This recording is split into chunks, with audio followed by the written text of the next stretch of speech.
Eto, tapos na naman yung trabaho ko. So panahon na naman para yun, gumawa ng content kahit paano. Tapos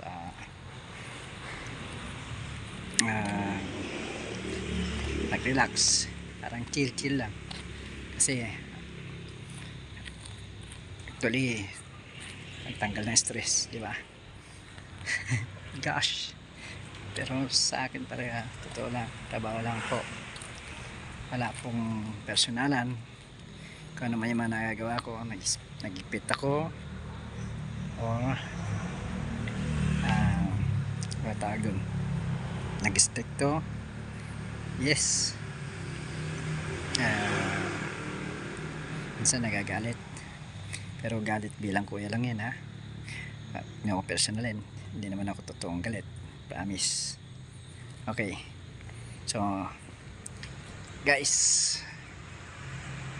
gusto ko lang malaman na sa ngayon talaga tuloy-tuloy po yung duty ko, kasi unang-una wala na po kung kapalitan, promise. Tanggal dahil po sa secret na lang siguro yun, kasi kakaya yung mga ganong kaso, kasi kahit ako talaga nakasira sa imahe ng guardia. Pero sa totoo lang hindi ko rin tanggap, kasi nga marami naman pwedeng maging kaso, huwag lang yung mga ganong bagay. So ito nga pala yung pinapantayan ko, ha. Kita nyo to, o yan, hanggang sa third floor, yan. So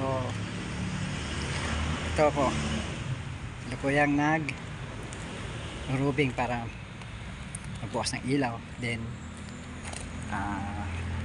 inspeksyonin yung bawat classroom kung meron pang mga nakabukas na